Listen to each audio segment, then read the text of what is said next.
Dragon Source, sexiest man alive, alien slayer, demon slayer, superhero, and we're live on Worth. Let's go. All right, so this is basically a continuation of my last video where we're talking about the personality of possibly sabotaging yourself because you cannot follow the Matrix's rules. Okay, so rebellion. So this is what I wanted to say. Sometimes, have you noticed that when you're actually doing something that is rebellious to the Matrix, or alchemizing or entering a frequency or energy that is somehow above the Matrix or is running contrary to it, either rebellion or like going within, or like creating an environment of peace within yourself, or like you're about to meditate, or like you're having a really important conversation with someone that's like can awaken them, the Matrix will usually find a way to put you on a sideways timeline, fork left. It's going to throw some kind of distraction or some kind of Matrix energy at you. For an example, I was talking with my coworker at my office the other day about, the state of the world and the AI dystopian police state future that things seem to be headed towards. And we started talking about if there was a revolution, how would it actually take place? Like, what would be the strategy? Talking about that for a few minutes. The office was pretty dry all day, barely any business going on. And it's a pretty casual office. Most people just roll in there and, casual clothes, sometimes flip-flop, just chill, But we started talking about the revolution for a few minutes, and out of nowhere, some guy dressed really sharply in a business suit, all about his business, just walks into the office and asked us about some type of insurance that we don't even do. We never had anyone even ask about this kind of insurance, like big group employer health insurance, right? Like, we don't even do that. People don't walk in the office in suits. But there's Agent Smith walking right through the freaking door, right when we're talking about the revolution. It's real. So in only a few minutes time, this dude obviously had to have driven from somewhere. If we're going by linear time, this is where things get really interesting, okay? Pay attention. Really think about this.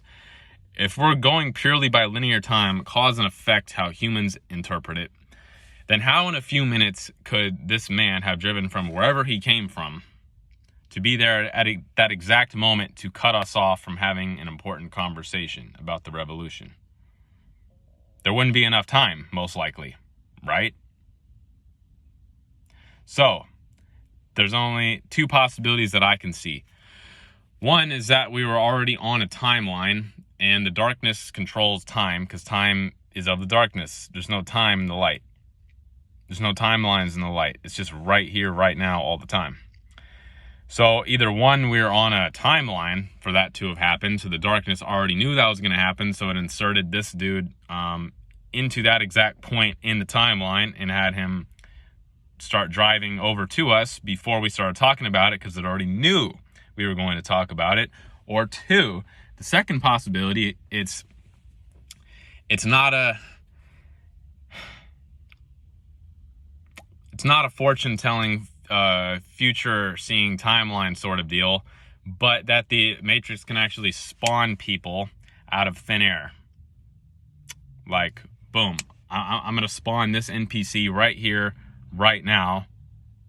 He wasn't even driving over to us, but maybe they just dropped him right in my timeline, pulling into our parking lot when we started talking about the important stuff, right? So that's option number two, is the Matrix isn't necessarily ahead of the timeline.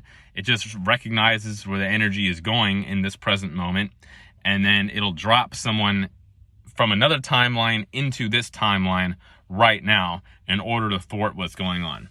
And of course, it's going to do that with NPCs, Agent Smiths, people who are completely possessed by darkness with no divine spirit. So that's the second possibility. Which one is it? I don't know. Maybe both ways can happen. There's really nothing you could do about the second way, but the first way, there is. You have to always be in the present moment and move unpredictably. That way they can't pin you down into one timeline because it's always shifting.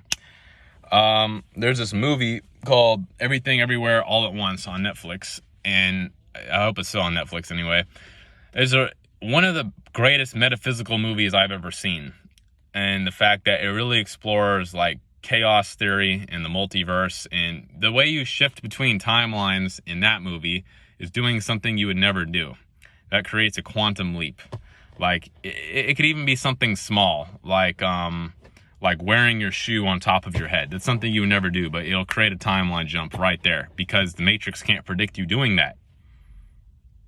By default, you're going to fork the timeline. Could be really small things. Okay? And so we have to be constantly present, constantly aware in the present moment, not thinking about the future, not thinking about the past, just right here, right now, present, and acting unpredictably. I'm not saying acting chaotically, doing random BS just for the sake of doing it.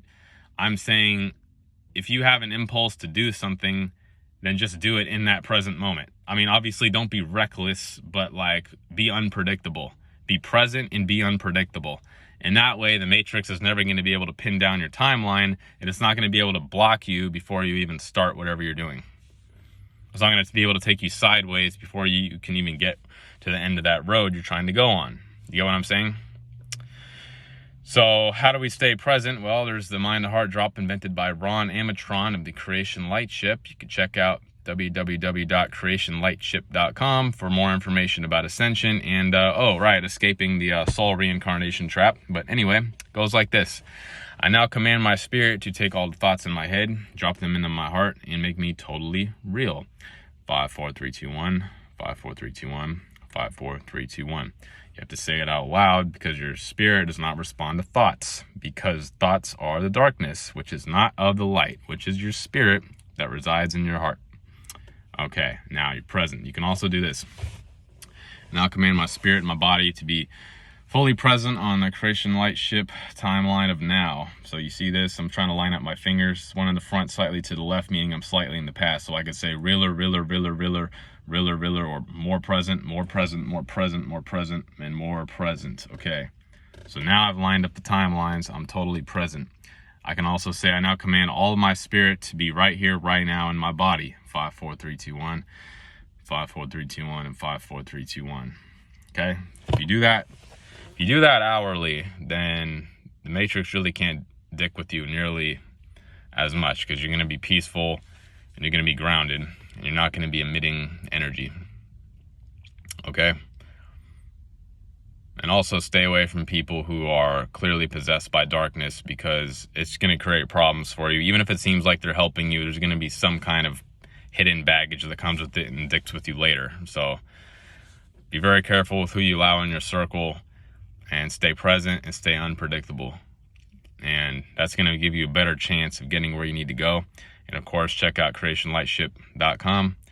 Stay in your heart, stay live on New Earth, like, subscribe, comment, and thank you. Sexiest man alive, sexiest followers alive. Let's get it.